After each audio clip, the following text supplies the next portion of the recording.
So welcome back to Ayushi Bansal classes, students. Let's start the revision of the marathon revision of the chapter Value of Supply, that is section number 15 under the CGST Act 2017.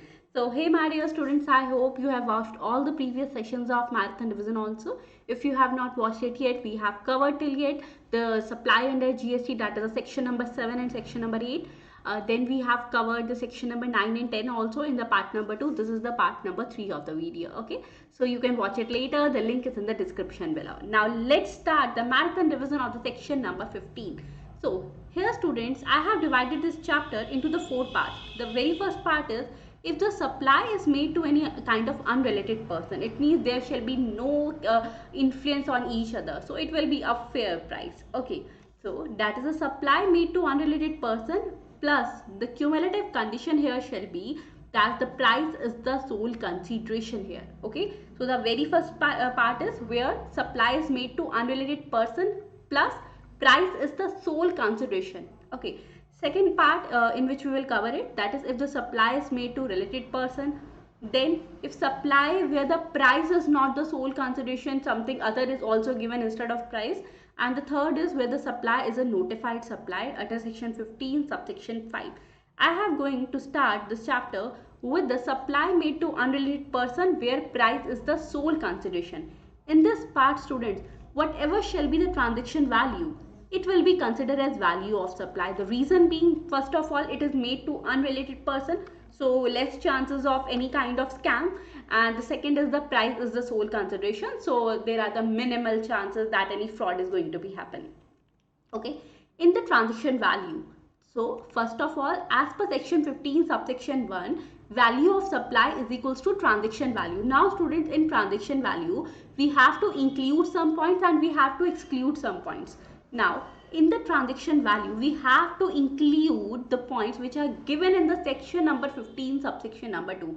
First of all, if there are any kind of taxes but other than GST, GST shall not be added, because obviously on the transaction value we will add GST, so GST will not add in it. Okay, second students, please write it here. If any kind of taxes collected has been sourced, if there is a tax collected at source on this particular products or services, so it shall not be added. Ma'am, why? You have said it now, all the taxes other than GST. Students, TCS is actually not a tax in nature, it is an interim levy, because at the end it will refund to us. The government will give us this refund or its adjustment. Okay, so it is only an interim levy in its character. Okay, so it will not be added here. Second, if any kind of third party payment is made by the recipient in relation to that supply which supplier was liable to pay, so that will not be included in the price. What is this? So let me explain this, student. Suppose, let me explain this. So students, suppose Mr. A is a recipient here, Mr. R is a recipient here, and Mr. S is a supplier. There is a third party, that is the Mr. T. Now supplier is liable to pay rupees 10,000 to the T, directly to the T in relation to that supply, but supplier tell to recipient, please do one thing, that instead of me you will pay rupees 10,000 to the third party.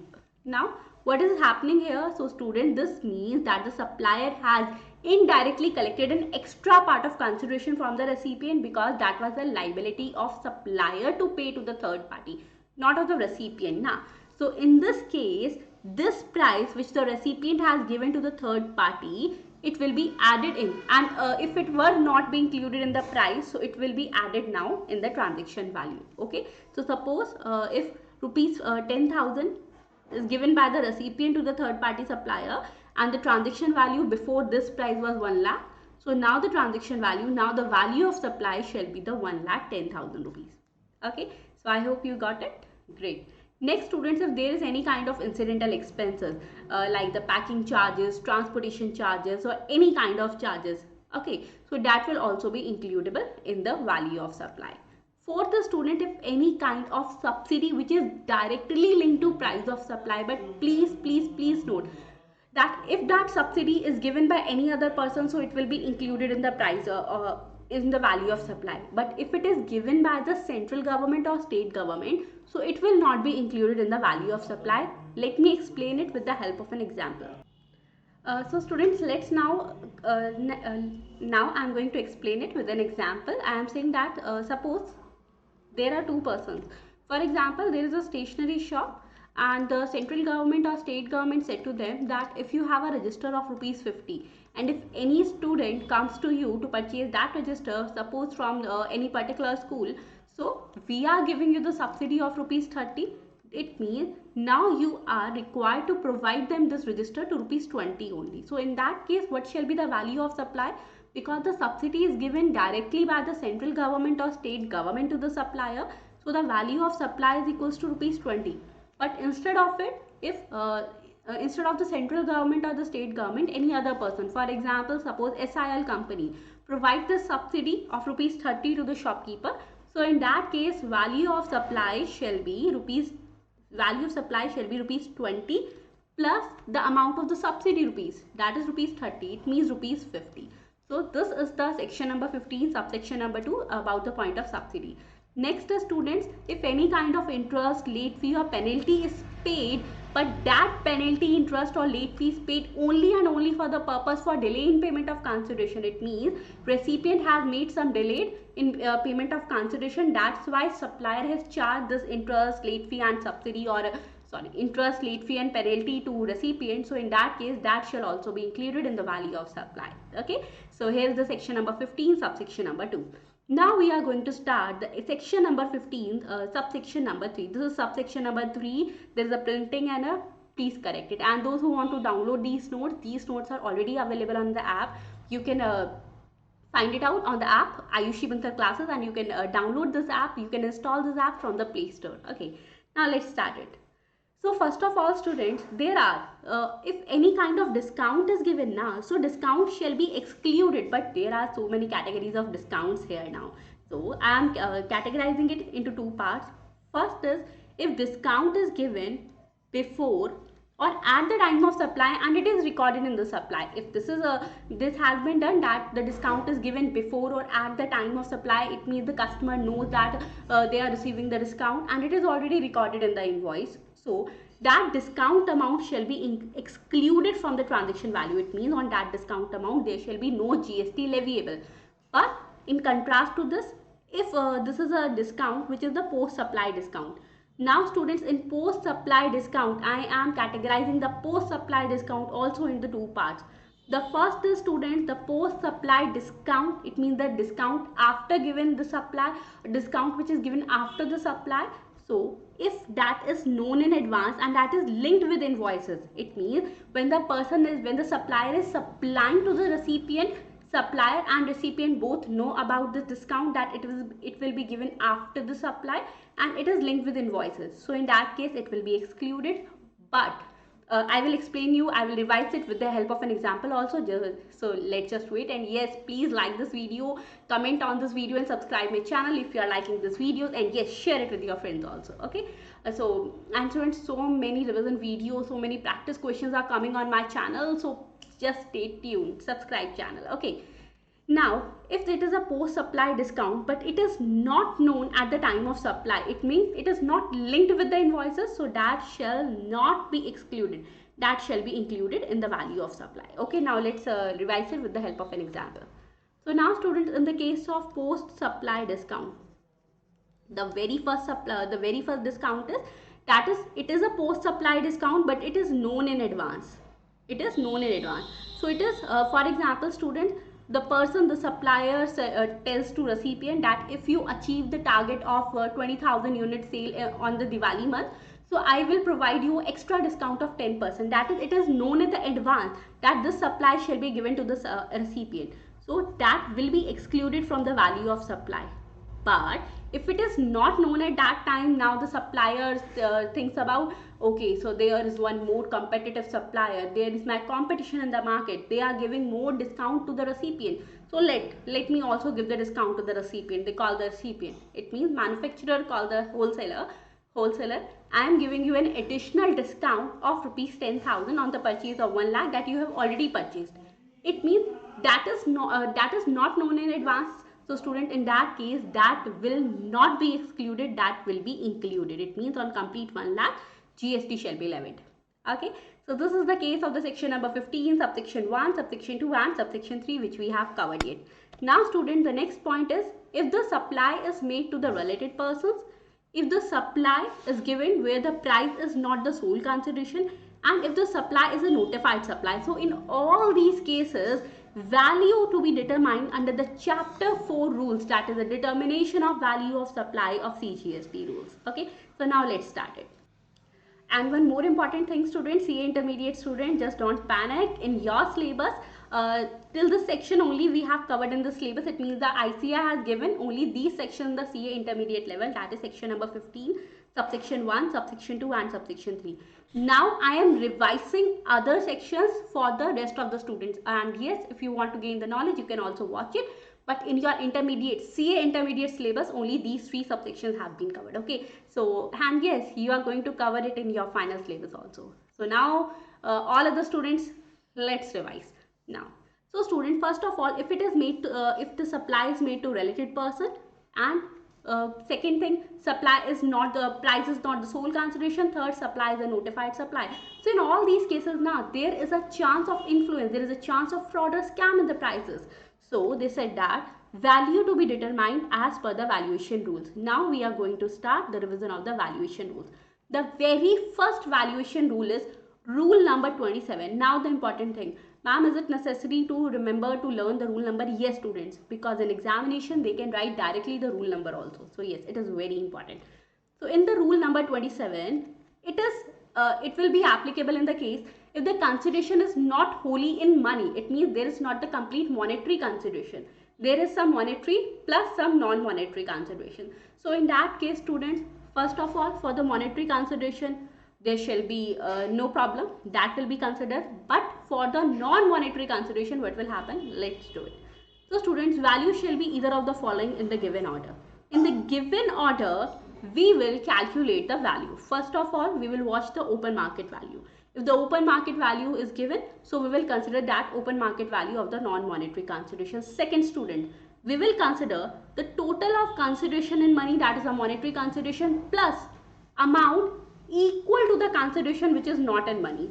On the third, in the third given order, we will consider it like the value of the similar kind and quality things, like the value of the supplies of the like kind and quality. We have done so many questions also on these points. So I think you all have remembered these points in your mind now. So first of all, what we will consider? The open market value. Second, the value of the total consideration. Third, in the given order, value of supplies of like, that is a similar kind and quality. And in the fourth case students, we will consider, it means if the 3 above points will not be applicable, so we will consider the consideration in money plus the money value of non-monetary consideration. But ma'am, we have covered. Now if that value have not been considered, we are not so students, in that case, so students, in that case, if we have not considered that money now, so they said that okay, don't worry, now there are 2 rules, rule 30 and rule number 31. You can compute the value of that non-monetary consideration as per rule 30 and rule 31. This is the given order, you can't change the order, so please keep it in your mind. Okay, next is students, next point, that is rule number 28 will be applicable in the case where the supply is made between the distinct or related persons but other than agent. Why other than agent? Agent is also a related person under GST, yes. But for the agent, rule 29 will be applicable. Okay, so rule 28 will be applicable in the case where the supply is made between the distinct or related person but other than agent. In that case, students, we will follow the given order. First, same like rule 27, open market value. Second, now students, as they are the distinct or related person, so we are not going to take the value as the total of consideration in money plus amount equal to non-monetary consideration. They can do any kind of scam in that. So they said that just skip that point. As they are distinct or related person, so we will consider first open market value. Second, if open market value is not available, so we will consider the value of the supplies of the similar kind and quality, that is a like kind and quality. Okay. In the third case, same, that is the value as per the rule 30 or 31 in that order. It means only the one point has been skipped in the rule 28. Now student, in the rule number 28, as the supply is made between the distinct or related person, so they have given an option. Now this is an option to supplier to value goods sold as such by recipient. Value is equals to 90% of price charged by recipient to its unrelated customer. What does it mean? So students, they said that now the fourth point here is, now if the supplier wants, that it is an optional for supplier. If the supplier wants, what they can do is, here is a supplier, here is a recipient, and now the recipient is also going to sell these products to any unrelated customer. So on the price on which recipient sold these goods to unrelated customer, supplier can take the value of supplier as 90% of this price. But ma'am, why 90%? Because student, we assume that the supplier has addition a margin of 10%. Okay.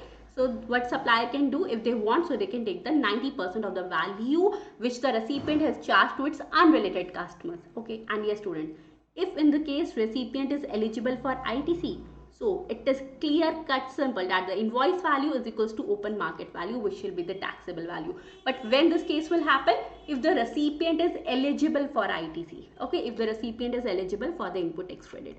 Now there shall be rule number 29, which will be applicable in the case if the supply is made or received through an agent. In that case students, only 2 points are given.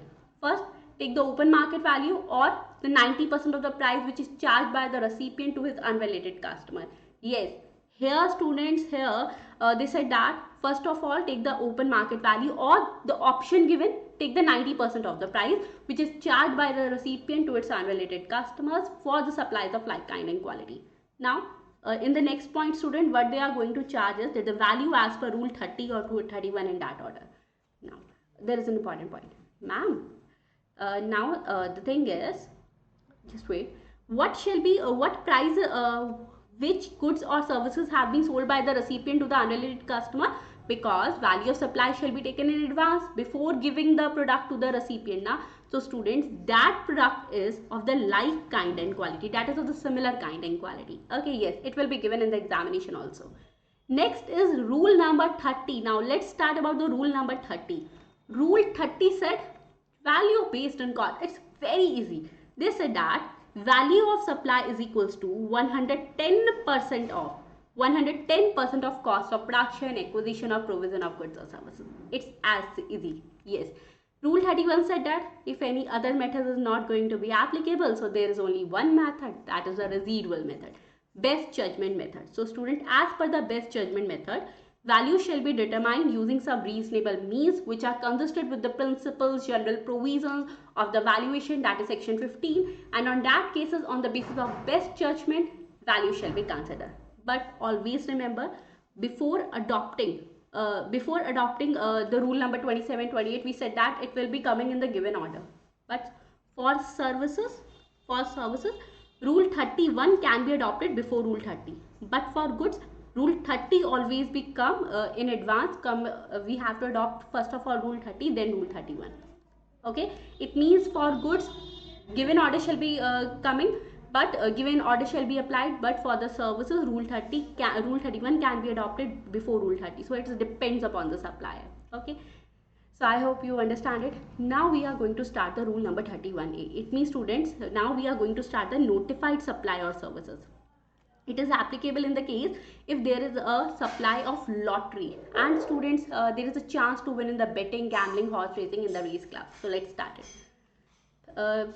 First of all, I am going to start about the lottery. Students, if the lottery is organized by the state government, this is an amendment. Before this amendment, the provisions were different, but now this is an amended point. So please listen it very carefully. If the lottery is organized by the state government, students, so in that case, the value of supply is equals to 100 by 128 of the face value or 100 by 128 of the price which is notified in the official gazette, whichever is earlier. I am saying this is an amended rule. Before this, there were two different points, that is the lottery run by the state government or the lottery organized. But now there is only one point, 100 by 128 of face value of the ticket or 100 by 128 of the price of the ticket, whichever is earlier. Okay, and which price which is notified in the official gazette. Second is if the actionable claim in form of chance to win in betting, gambling or horse racing. It means the value of supply in the case of betting, gambling or horse racing. So in that case, students, 100% of face value or the amount which is paid into the totalizator. What is totalizator? I have told you totalizator is a kind of machine in which all the points have come. Okay, so what the amount which is paid into the totalizator, that we are going to bet on it, that. Clear? Okay, great. So now the next point is, students, there are some other valuation rules, that is the rule number 32. It will be applicable in the case of certain specific supplies. First of all, it will be applicable in the case of foreign currency. So if the person is going to purchase or sell some foreign currency, so this point shall be applicable. Now let's understand about it.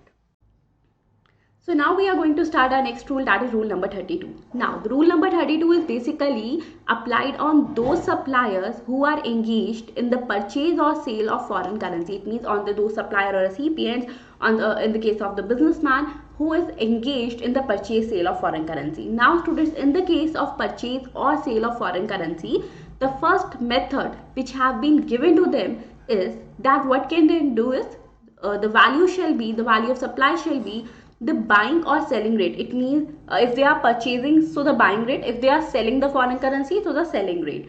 So students, from the buying or selling rate, we will deduct the RBI reference rate. Suppose buying or selling rate at 75, and at that particular time RBI reference rate for that currency is 62. So 78 minus 62 multiply by the total units of currency. It will be considered as the value of supply. Okay.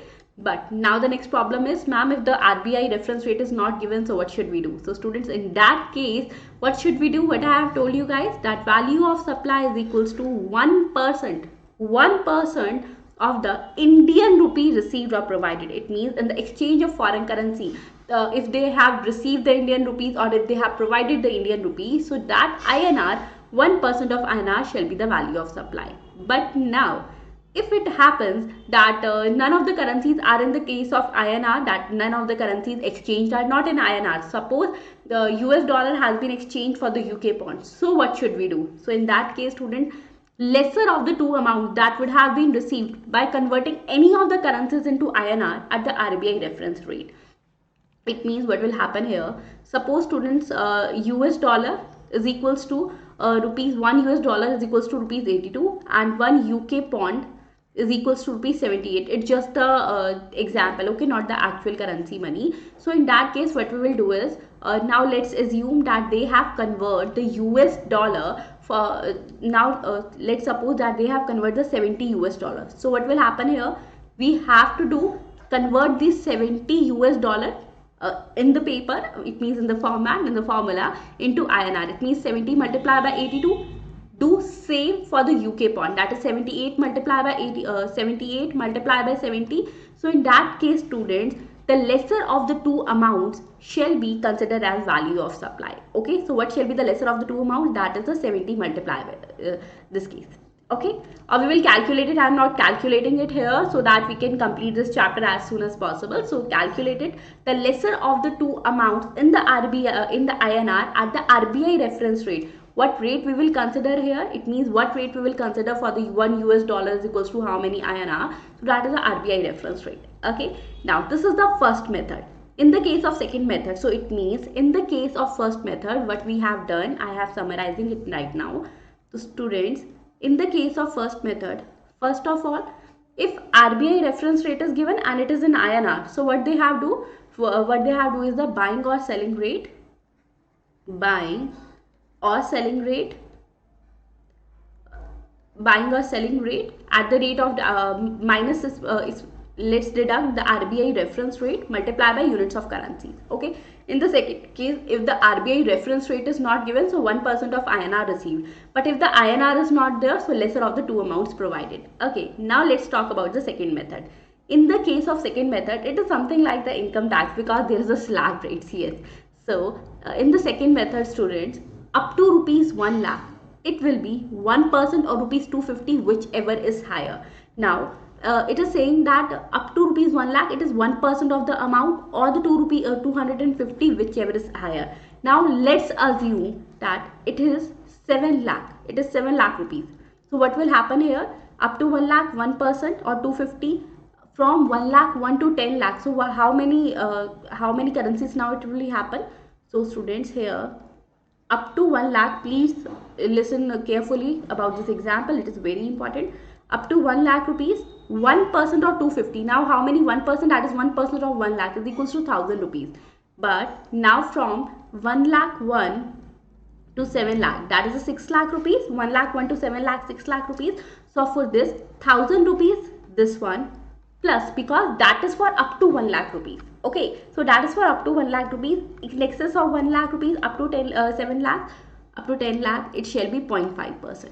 Okay, so I hope you got this point. Now if it is exceeding 10 lakh 1 rupees, so students 5500, how this 5500 will come? So in respect of this point, okay, plus 0.1%, which is subject to maximum of 60,000. It means it cannot exceed to 60,000. Okay, now I hope you divide this point also. Next rule, in the rule number 32, the next notified supply, the next specified supply is about the booking of tickets by air travel agent. So if person do the ticket booking of tickets, if they book the tickets by the air travel agent, so student, booking can be of two types. First, it can be of the domestic bookings. Second, it can be international booking. So in case of domestic bookings, the value of supply shall be the 5% of the basic fare for the domestic booking. It includes only the basic fare, not the additional values. Okay, and in the case of international booking, it will be the 10% of the basic fare. Okay, students.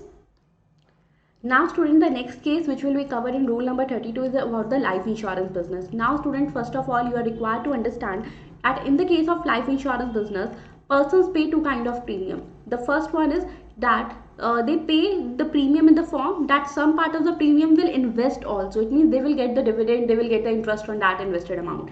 Second case, in which in the premium amount there shall be no investment, there shall be only the risk cover. Okay, so we are covering both the types, that what will happen in the case of value of supply in both the cases. First of all is, if the amount is allocated for the investment is intimated to the buyer, it means is intimated to the person who is getting the insurance policy. So if the value of investment, if the amount which is allocated for investment is tell them to, so in that case student, value is equals to gross premium less deduct from it, that is the amount which is allocated for investments. Okay, but if it is a single premium annuity policy means where amount allocated for investment is not intimated. So in that case students, it means some amount have been invested but they have not intimated it to the person that how much amount they are allocating it for the investment. So in that case 10% of single premium. But if it is a case of annuity premium policy, so what will happen in the case of single premium? They said 10% of single premium. Single premium means that the person has to pay only one time the premium to the insurer. Okay. Now in the other cases, for the first year it will be 25% of premium, and in the subsequent years it will be 12.5%. That is half of 25% of the premium. Okay. But if the policy is towards only the risk cover, it means no investment shall be there. So value of supply is equals to entire premium. So it means we can cover it out that the person is trying to deduct the investment amount from the value of supply. Okay, so where the value is where the premium has paid, where the policy is only towards the risk cover, so value is equals to entire premium because there is no amount of investment. In the third case, in the next case which we are going to cover in the rule number 32, it shall be the buying and selling of second hand goods. It is not the new goods, it is a second hand goods that a person has already used those goods. So in those case students, value shall be selling price minus the buying price. But suppose if the selling price is 90 rupees and the person is buying that goods on the 100, so that is minus 10, so ignore it. It means it shall be 0. Okay, so it shall be selling price minus buying price. Okay, in the next case, if the purchase value of goods repossessed from an unregistered borrower, it means the borrower is now not a registered person. So what will happen in that case student? Purchase price minus what we have covered in the ITC also, that is in the case of goods, they in the case of capital goods they have deduct the 5% per quarter, so they will do the same here. That is the purchase price because it is a second hand goods, so minus 5% per quarter or part thereof from the date of purchase till the date of disposal. Okay, is it clear to all of you? Great. So student, if this is the case, as I have covered in the class also, if this is the case of repossession from the unregistered borrower, so in that case purchase price minus 5% per quarter, otherwise If it is a simple case, this is not a case of a deposition from any kind of unregistered borrower. So selling price minus buying price. I hope you got my point. If there is any query, please please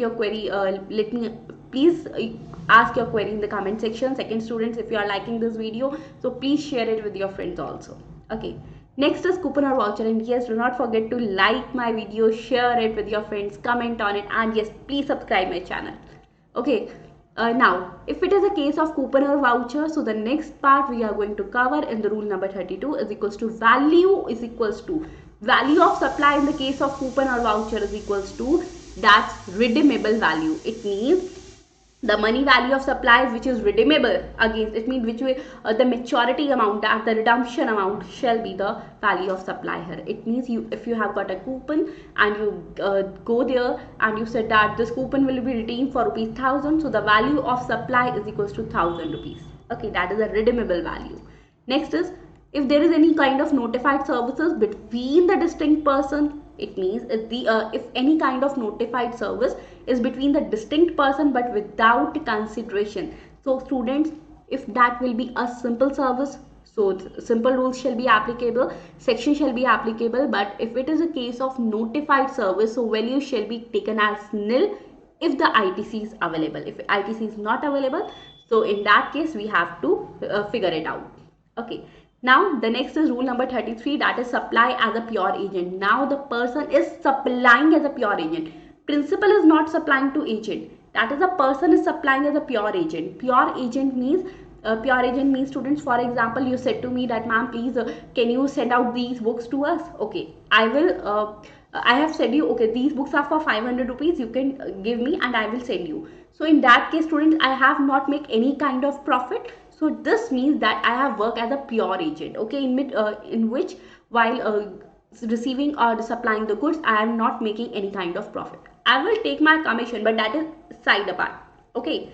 So if there is a supply as a pure agent, so cost incurred by the supplier as a pure agent of recipient shall be excluded from value. Why? Because this is the case of pure agent. It means that value is not part of the value of supply, that will be reimbursed. Okay, so that will be not considered as value of supply. What? If any kind of cost incurred by the supplier as a pure agent. So if pure agent incurred any kind of expenditure, so in that case, students, there shall be no value. Okay, so but it means that value, that cost shall be excluded from the value. Next is rule 34, that is a rate of exchange for determination of value. Which rate you will take as the rate for determination of value? Suppose students, in the case of goods, rate of CBIC has been given, rate of RBI has been given, any other rate has been given, interchange bank has been given. So what rate you will consider? So students, in that case, we have to be taken rate notified by the CBIC. Under the Customs Act. It means this is a part of the customs. When we will cover about the customs, which is not a part of the CA enter, this will be a part of the other stream. So in that case, rate which is notified by the CBIC, okay, on the date of time of supply of such goods. In the case of services, rate as per gap. Okay, great. Next is rule 35, if the value is inclusive of taxes, so what we will do? We will do the simple thing that we will exclude the taxes from the value. How we will do it? Suppose if the value is inclusive of 18% taxes, so student, and let us assume that the value is 10 lakh rupees. So in that case, 10 lakh is of the value of 118. We will take the value of 100. That is excluding the excluding the tax part, and this shall be the value of supply. So I hope students you like this session. If you like the session, so please comment on it, like it, share it, and subscribe my channel. Okay, thank you. Have a nice day and meet me in the next session in which we are going to cover the time of supply chapter. Have a great day.